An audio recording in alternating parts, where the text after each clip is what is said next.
இன்னைக்கு ரொம்ப முக்கியமான விஷயம் என்னன்னா மோட்ச தீபம். இன்னைக்கு ஆடி மாதத்தில் சனிக்கிழமை தேய்பிறை அஷ்டமியில் இங்கே வந்திருக்கேன். ஏன் அப்படின்னா சனிக்கிழமை நம்மளுடைய கர்மாவை விளக்குகின்ற ஒரு அமைப்பு. ஏன் இன்றைக்கு மோட்ச தீபம் ஏற்றணும் அப்படின்னா, யாரெல்லாம் தன்னுடைய பித்திருக்களுக்கு சாந்தி அடையவில்லையோ, யார் வீட்டிலெல்லாம் பித்திருக்கள் சாந்தி அடையாமல் ஆத்மாக்கள் சுத்துகின்றதை கனவிலும் அவர்கள் குரல் மூலமாக நிழலிலும் உணர்கிறார்களோ அவர்களுக்கெல்லாம் இதை ஒரு சனிக்கிழமை வந்தால் ரொம்ப உகந்த நாள். அதுவும் சனிக்கிழமை அஷ்டமியாக வந்தபோது அந்த பைரவருடைய அம்சம் சிவனுடைய அம்சம். அந்த பைரவர் கால பைரவர், அந்த காலத்தை நிர்ணயிக்கவர், கர்மத்தை இருந்து நம்மளை காப்பாற்றக்கூடியவர் தான் கால பைரவர்.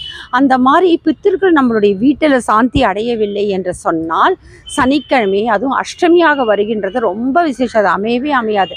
சனிக்கிழமை அஷ்டமியாக வருகின்ற காலகட்டத்திலே சனீஸ்வர பகவானுக்கும், ஆயுள் காரகன் சனீஸ்வர பகவானுக்கும் அதே போல் கால பைரவருக்கும் நம்ம தீபம் ஏற்றணும். அதே மாதிரி இந்த சனிக்கிழமையும் இல்லை அஷ்டமியும் இல்லை அப்படின்னா அடுத்தது பார்த்திங்கன்னா அவங்களோட வருடத்திற்கு வருடம் அவர்களுடைய திதி வரும். வருடத்துக்கு ஒரு முறை அவர்கள் என்ன திதியில் இறந்தார்களோ அந்த திதி வரும். அந்த மாதிரி வருடத்துக்கு ஒரு இறந்தவருடைய திதி வரும்போது அதுவும் இன்னைக்கு அஷ்டமியாக இருக்கும் அப்படின்னு சொன்னால் அதுவும் ரொம்ப விசேஷம். அப்போது பித்ருக்களை கரை சேர்க்க வேண்டும் என்று சொன்னால் இந்த மோட்ச தீபம் அந்த வாரம் ஒவ்வொரு சனிக்கிழமையும் அந்த என்ன செய்ய வேண்டும், அல்லது ஞாயிற்றுக்கிழமை இந்த சனிக்கிழமை ஞாயிற்றுக்கிழமை சிவன் கோயிலில் வைணவர்களாக இருந்தால் வைணவ ஸ்தலத்துக்கு மோட்ச தீபம் வைகுந்த வாசனுக்கிடம் சென்று சேர வேண்டும். ஈசன் எந்தன் இணையடி நிழலேன் என்னுடைய குலத்தை சேர்ந்தவர்கள் சென்று பித்ருலோகம் சேர்வதற்கான ஒரு வழிமுறை என்றால் இந்த தீபம். இந்த தீபம் என்ற ஒளி தான் உலகத்தினுடைய பிரபஞ்சத்துடைய சக்தி. அந்த தீப ஒளியின் மூலமாக தான் அந்த பித்திருகளுக்கு ஒளியாக அந்த பித்ருலோகத்திற்கு வழி கிடைக்கும். அதனால்தான் ஆத்மா இறந்த உடனே என்ன செய்கிறார்கள், காலை கட்டிவிட்டு உடனே காமாட்சி அம்மன் விளக்கை ஏற்ற சொல்றாங்க. அடைப்பு இருக்கின்ற காலகட்டத்திலாம் வீட்டிலே அணையா விளக்கு எரியணும்ன்றாங்க. அந்த ஒளி மட்டும்தான் அந்த ஆத்மாவை அந்த பித்ருலோகத்தை செல்வதற்கான வழியை கிடைப்பதற்கான ஒரு அமைப்பை நம்ம கிடைக்கும். இந்த பிரபஞ்சமே இந்த ஒளி ரூபம் தான். ஓங்கார வடிவம்னு சொல்றாங்க. அந்த ஓம்ன்ற வடிவம். அதனால்தான் ஈசனுக்கு ஆதியந்தம் இல்லாத அருப்பெரும் ஜோதி என்று சொல்கிறார்கள். அதனால்தான் இன்னைக்கும் அண்ணாமலையார் ஜோதி ஸ்வரூபனாக இருக்கிறார்கள். ஆதி பராசக்தி எப்படி இருப்பாங்கன்னா, இந்த உலகம் பேரண்டமே அண்ட பிரபஞ்சமே ஜோதியிலிருந்து உருவாகினது. அதுதான் ஆதி பராசக்தி. அங்கிருந்து உருவாகினது தான் சிவன் விஷ்ணு பிரம்மம். எல்லாம் உலகத்தில் இருக்க 30 கோடி தேவர்கள், உயிரினங்கள், மனிதர்கள் குலங்கள் எல்லாமே பூமியில் இருக்க ஜீவராசிகள் உணவு வருவதும் அந்த ஆதி பராசக்தி கிட்ட இருந்தால். அவங்க எப்படி இருப்பாங்க, ஜோதி ஸ்வரூபிணியாக தான் இருப்பாங்க. பிரம்ம ஜோதி அப்படின்னு சொல்கிறாங்க. அது எங்கே திரும்பினா அந்த ஜோதின்ற வடிவம் தான்.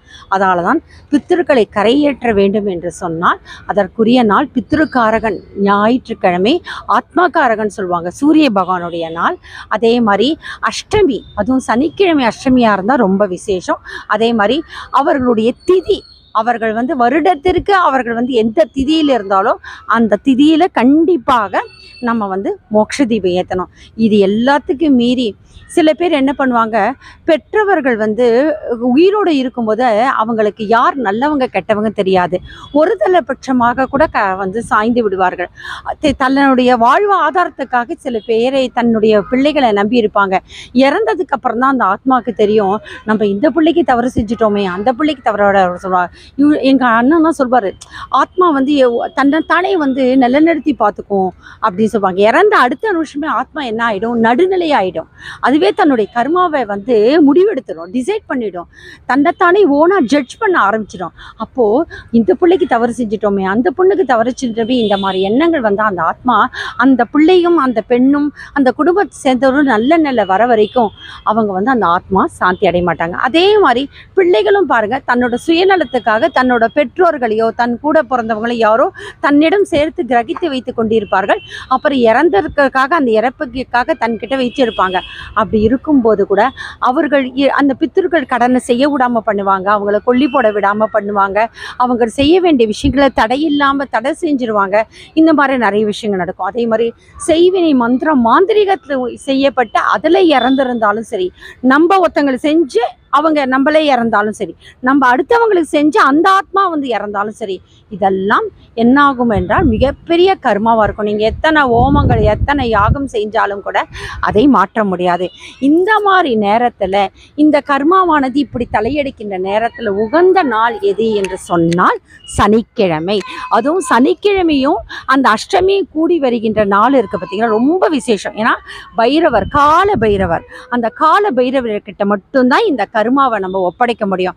அப்படி இருக்கவங்க, என்னுடைய வீட்டில் என்னுடைய தகப்பன் வந்து சாந்தி அடையவில்லை, என்னுடைய சகோதரர்கள் நான் வந்து துன்பம் இழைத்து விட்டேன், என்னுடைய தாய்க்கு நான் துன்பம் இழைத்து விட்டேன், என்னோட சகோதரிக்கு நான் துன்பம் இழைத்து விட்டேன், கர்மாவை நான் செய்ய விடாமல் தடுத்துட்டேன், இந்த மாதிரி அதால் நிறைய கஷ்டங்கள் இருக்கும் அப்படின்னு நினைக்கிறவங்க எல்லாருமே நீங்கள் என்ன செய்யணும் அப்படின்னா, சனிக்கிழமை அன்னைக்கு சிவன் கோயிலில் வந்து சிவனை நினச்சிட்டு அந்த இறந்த பித்ருக்களை நினச்சி மோட்ச தீபம் பண்ணோம். சில பேர், எத்தனையோ பேர் உச்சாணி கும்பல இருப்பாங்க, ஜாதகம்லாம் ரொம்ப நல்லா இருக்கும், திடீர்னு அடிசிறக்க அதல பாதாளத்துக்கு போவாங்க, எவ்வளோ தூரம் எழுப்பினாலும் எழுந்த முடியாது. ஒரு பக்கம் ஏழநாட்டு சனீஸ்வர பகவான் பழிபடுவார். அந்த ஏழநாட்டு சனீஸ்வர பகவான் யாரு? நம்ம கர்மாவை கொடுக்குறவர், நம்ம பண்ண தப்புக்கு சாட்டடி கொடுக்குறவர், நம்மளுக்கே அறிந்து, அதாவது தவறுகள் திருத்தப்படலாம், ஆனால் குற்றங்கள் மன்னிக்கப்படாது, குற்றங்கள் தண்டிக்கப்பட வேண்டும். இதுதான் ஒரு ஐதீகம். தவறுகள் தான் திருத்தப்படணும். அப்போ குற்றங்கள் தண்டிக்கப்பட வேண்டும்னும் போது, அது பெரிய குற்றமாக இருக்கும்போது சனீஸ்வர பகவான் வச்சு செஞ்சிருவார். ஆனால் தவறுகள் உணர்ந்து செஞ்சா அந்த சனீஸ்வர பகவான் தண்டிச்சிருவார். இது மாதிரி சனீஸ்வர பகவானுக்கு கர்மா பற்றி நிறைய விஷயங்கள் பார்க்க போகிறோம். அதுக்கு அஷ்டோமனை வந்து சப்ஸ்கிரைப் பண்ணுங்கள். திரும்பவும் நம்ம மோட்ச தீபத்துக்கு வரும்.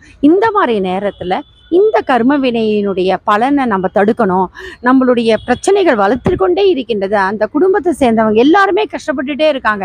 ஏதோ ஒரு வகையில் அவங்க வேதனை அடைகிறாங்கன்னா, அப்போது அந்த பித்தர்களுடைய ஆத்மா சாந்தி அடையலைன்னு சொல்லிட்டு, அப்படி அந்த ஆத்மா சாந்தி அடையாத பட்சத்தில் நம்மளுக்கு அறிந்தும் அறியாமலும் தெரிந்தும் தெரியாமலும் சொல்கிறோம்ல, செய்த சகல பிழைகளும் பொறுத்தருன்னு சொல்லிட்டு ஒவ்வொரு சனிக்கிழமையும் சிவன் கோயிலை வந்து நம்ம சிவன் முன்னாடியும் கால பைரவர் முன்னாடியும் சனீஸ்வர பகவான் முன்னாடியும் மோட்ச தீபம் போடணும். மோட்ச தீபம் போடும்போது ஈஸ்வரனுடைய பக்தர்களாக இருந்தால் சிவபுராணத்தை சொல்லி வழிபடுவது நல்லது. அதே போல் வைணவர்களாக இருந்தால் விஷ்ணு சகஸ்ரநாமம். ஏனென்று சொன்னால் பீஷ்மருடைய கர்மா அங்கே நிற்கதில்லை. கௌரவர்கள் சார்பாக இருந்தாங்க, பாண்டவர்களுக்கு சார்பாக நடுநிலையில் அவர் நிற்கலையே. அப்போ அவருக்கு இறுதியில் அம்பு படுக்கையில் தானே படுத்தார். கங்கையின் புத்திரனாக அவர் வாங்கின வரத்தினால அந்த அம்பு படுக்கையில் தானே குற்றியரும் கொலையுருமாக இருந்தார். அப்போது அந்த நேரத்தில் வந்தது தான் இந்த விஷ்ணு சகஸ்ரநாமம். வைணவர்கள் விஷ்ணு சகஸ்ரநாமம் பாராயணம் பண்ணணும், வீட்டிலையும் சரி கோயிலையும் சரி. அதே மாதிரி சைவர்கள் சிவபுராணத்தை வீட்டிலும் சரி இங்கேயும் பாராயணம் பண்ணணும். பெரும்பாலும் பார்த்தீங்கன்னா சனிக்கிழமை உங்களை ஏற்ற சொல்கிறேன். சில நேரத்தில் நீங்கள் வந்து இந்த பதிவை நீங்கள் பார்க்குறீங்க, இதுக்கப்புறம் உங்களுடைய பித்தர்கள் ஆத்மா சாந்தி அடையணும்னு நினைக்கிறீங்க, அடுத்த மாதமே அடுத்த நாளே உங்களுடைய பித்தர்களுடைய நாட்கள் வருகின்றது அப்படின்னு சொன்னால், அங்கிருந்து ஒரு வருடத்திற்கு அடுத்த அவங்களுடைய தினம் வர வரைக்கும் ஒவ்வொரு சனிக்கிழமையும் நீங்கள் வந்து மோட்ச தீபம் ஏற்ற யாருக்காக ஏற்றுறீங்க? ஒரு பக்கம் அந்த மோட்ச தீபம் நம்மளுடைய பிரார்த்தனைக்கு செவி சாய்த்து பெருமாளும் சிவபிரானும் அவர்கள் மோட்சத்தை கொடுப்பார்கள். அதே போல் அவர்கள் மோட்சத்தை நெருங்க நம்மளுடைய கர்மாவும் குறைய ஆரம்பிக்கும். நம்ம கர்மாவும் ஈசனாலும் சனீஸ்வர பகவானாலும் கால பைரவராலும் வந்து மன்னிக்கப்படும், தடுக்கப்படும். அதனால் ஒவ்வொருத்தரும் முடிஞ்ச அளவுக்கு உயிரோடு இருக்கிற வரைக்கும் முடிஞ்ச அளவு நியாயத்தோடு நடந்துக்கணும், தர்மத்தோடு நடந்துக்கணும். பெரியவர்கள்கிட்ட நம்ம ஒத்துமையாக இருக்கணும். அவர்களுடைய பாசத்திலையும் பிள்ளைகளுடைய பாசத்திலும் நம்ம சொத்து பிரச்சனை காரணமாகவோ வேறு தனிப்பட்ட பிரச்சனை காரணமாக நம்ம தலையிடக்கூடாது. கர்மா மாதிரி மிகப்பெரிய கொடியது வேறு எதுவுமே கிடையாது. போன பிறவி கர்மாவாக இருந்தாலும் சரி, இந்த பிறவி கர்மாவாக இருந்தாலும் ரொம்ப வலிது. போன பிறவியை கூட இந்த பிறவியில கடந்துடலாம். ஆனால் இந்த பிறவி கர்மாவை சில நேரம் இந்த பிறவிலே அடிச்சுதுன்னா அதுலேருந்து கரையேறுதல் ரொம்ப கஷ்டம். அப்படி இருக்கின்ற பட்சத்தில் ஒரே விடிவு காலம் என்ன என்று சொன்னால், சிவன் கோயிலில் மோட்ச தீபம் ஏற்றுவது. பெருமாளுடைய கோயிலில் பெருமாளை முன்னாடி அந்த ஆத்மாக்களுக்கு நம் மோட்ச தீபம் ஏற்றுது. இதன் மூலம்தான் நாமும் கர்மாவில் தப்பிக்க முடியும். அதே போல் இன்றைக்கி அவங்க அஷ்டமி அன்னைக்கு இறந்துருக்காங்க அப்படின்னா அது இன்னும் கொடுப்பேன். சனிக்கிழமை அஷ்டமியாகவும் அந்த பித்திருக்கள் இறந்து அந்த ஆத்மா அடைப்பட்டு கிடந்து அப்படின்னா இருந்ததுன்னா அந்த சனிக்கிழமை அஷ்டமியில் வந்து ஏற்றுதல் உன்னதம். அதே மாதிரி பார்த்திங்கன்னா பித்திருக்களுடைய தினம் வரும், அந்த வருஷம் வரும். அப்போ காலையில் முழுக்க அந்த பித்திருக்கள் கடன் ஒன்று இருக்குது, உயிர் நீத்தார் கடன் சொல்லிட்டு இருக்கு. அதை முடித்துவிட்டு சாயங்காலம் நேரத்தில் நீங்கள் சூரிய அஸ்தமனம் நேரம் அந்த அந்தி சாயிற நேரத்தில் வந்து சிவனுக்கு வந்து மோட்ச தீபம் ஏற்றுறதுன்றது ரொம்ப விசேஷம். மற்ற நாள்னா சூரியன் இருக்கின்ற உதய நாழிகையிலேயே சூரியன் அஸ்தமனம் ஆவதற்குள்ளாக மோட்ச தெய்வம், அதுவும் பெரும்பாலும் சூரியன் இருக்கின்ற காலகட்டம் சனிக்கிழமை ஞாயிற்றுக்கிழமை ரொம்ப விசேஷமான காலகட்டம். அந்த காலகட்டத்தில் நீங்கள் பித்திருக்களுக்கு ஏற்றுங்க. நம்ம நல்லா இருக்கோம், எங்களுக்கு எந்த குறையும் இல்லை, ஆனால் எங்கே போனாலும் பித்திருக்கள் சாந்தி அடையலைன்னு சொன்னான்னா நீங்கள் பித்திருக்காரகன் ஆத்மாக்காரகன் சூரிய பகவானுக்கு ஏற்றலாம். அது வந்து ஞாயிற்றுக்கிழமை அன்னைக்கு நீங்கள் வந்து மோட்ச தீபம் சிவன் கோயிலும் வைணவ கோயிலும் ஏற்றலாம். அப்படி இல்லை, என்னைக்கு எங்கள் அப்பா இறந்ததுலேருந்து நாங்கள் கஷ்டப்படுறோம், எங்கள் அம்மா இறந்ததுலேருந்து கஷ்டப்படுறோம், எங்கள் அண்ணன் இறந்ததுலேருந்து கஷ்டப்படுறேன், என் கணவன் இறந்ததுலேருந்து கஷ்டப்படுறேன், என் மனைவி இறந்ததுலேருந்து கஷ்டப்படுறேன் அப்படின்ற ஒரு அமைப்பு உங்களுக்கு குடும்பத்தில் இருக்குது அப்படின்னா உங்களுக்கு அந்த சனி பகவானுடைய காரகத்துவம் இருக்குது. ஏன்னா நம்ம எங்கேயோ தப்பு பண்ணிட்டோம், உயிரோடு இருக்கும்போது அந்த ஆத்மாவை நம்ம ஏதோ நிந்தனை செஞ்சிட்டோம், அல்லது உயிரோடு இருக்கும்போது அந்த ஆத்மாவை வச்சு நம்ம வேறு யாராவது வச்சு செஞ்சிட்டோம், அப்போ நம்ம கர்மா நம்மளை இழுக்குது அப்படின்னு நினைக்கிறவங்க நீங்கள் என்ன செய்யணும், இந்த பிறவியில் வந்து அவங்க இறப்புக்கு பின்னாடி நீங்கள் துன்பம் அடையிறேன்னு நினைக்கிறவங்க எல்லாருமே சனிக்கிழமை அன்னைக்கு வந்து தொடர்ச்சியாக ஒவ்வொரு சனிக்கிழமையும் வந்து சிவன் கோயிலை, வைணவர்களாக இருந்தால் பெருமாள் கோயிலில் சிவபுராணம் விஷ்ணு புராணம் முறையே அந்தந்த கோயில் ஸ்தலத்துக்கு ஏற்ப பாராயணம் செய்து நீங்கள் மோட்ச தீபம் ஏற்றுங்க. இந்த மோட்ச தீபம் மட்டும்தான் பெரியோர்களை நம்ம முன்னோர்களை நம்ம கரை சேர்க்கிற ஒரு அம்சம். நாமளும் கர்மாவிலேருந்து கிடைக்க முடியும். இதற்கும் இதையே மீறி ஆத்மாக்கள் கரையேற்றுவது, இறந்த ஆத்மாக்களுக்கான சக்தியை கொடுக்கறது, இறந்த ஆத்மாக்கிட்ட என்ன ஆசைகள் இருக்கோ அதை நிறைவேற்றி அதுக்கப்புறம் அந்த ஆத்மா கரை செய்கிறது, இது மாதிரி ஒரு நிறைய முறைகளும் இருக்குது. அதை பற்றி நம்ம அடுத்தடுத்து பார்க்கலாம். எந்தெந்த நட்சத்திரத்தில் இறந்தால் அந்த ஆத்மா அடைப்புக்குள்ளே வரும்ன்றதும் நம்ம பார்க்கலாம். உயிரோடு இருக்கின்ற காலத்து ஏதோ ஒரு வகையில் வந்து இன்ஜஸ்டிஸாக இருக்கிறவங்களால தான் அந்த மாதிரி ஒரு அடைப்புக்குள்ளே மாட்ட முடியும். அந்த இன்ஜஸ்டிஸ் இருக்கிறவங்களோட தொடர்போட வைத்திருந்தால் அவங்களுக்கு வாயிருந்த மௌனமாக இருந்தாலும் இந்த மாதிரி அடைப்புக்குள்ளே மாட்டலாம், அல்லது செய்வினை காரியமாக இறந்தாலும் இந்த மாதிரி அடைப்புக்குள்ளே மாட்டலாம்.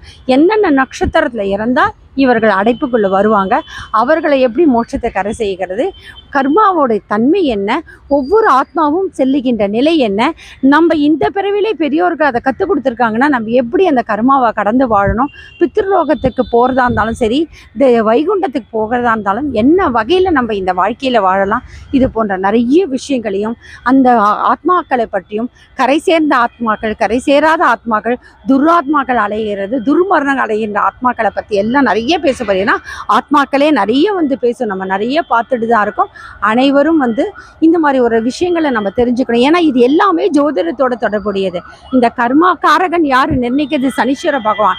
இந்த நட்சத்திரங்கள், கோள்கள் ஒருவருடைய ஜாதகம் பார்க்கும்போது இந்த மாதிரி கேள்விக்கான பிரசன்ன ஜாதகம் பார்க்கும்போது அந்த ஆத்மா ஜீவாத்மா ஆனதா, அந்த ஜீவாத்மா பரமாத்மா ஆனதா, இல்லாட்டி துர்வாத்மா மாறியதா, பித்ருலோகத்துக்கு போக முடியலையா, அதோட ஆசை என்ன, இதெல்லாம் கூட அந்த பிரசன்ன ஜாதகத்துக்கு மூலம் கண்டுபிடிக்கலாம். நிறைய அந்த மாதிரி ஆத்மாக்கள் பேசினதெல்லாம் நான் பார்த்துருக்கேன், கேட்டிருக்கேன். அதனால் இது எல்லாமே உங்களுக்கு தெரியணும், அடையணும்னா முதல் படிநிலை என்ன அப்படின்னா ஈஸ்வரன் கோயிலில் வந்து நம்ம மோட்ச தீபம் ஏற்றுறது. இந்த ஆத்மாக்கள் இறந்த பிறகு நம்மளுடைய நம்ம வீட்டில் பெரியவங்கள்லாம் இறந்ததுக்கு அப்புறம் நம்ம கஷ்டப்படுறோம் அப்படின்னா கண்டிப்பாக நீங்கள் சனிக்கிழமை வந்து சிவன் கோயிலில் காலபைரவர் முன்னாடியும் சனீஸ்வர பகவானும் தொடர்ந்து நீங்கள் வந்து மோட்ச தீபம் ஏற்றுறது உங்களுக்கும் நல்லது, அவங்களுக்கும் நல்லது. இது வந்து பெரியோர்கள் நமக்கு கற்றுக் கொடுக்கறது தான். இது ஒன்று கூட பொய் நம்ம சொல்ல முடியாது.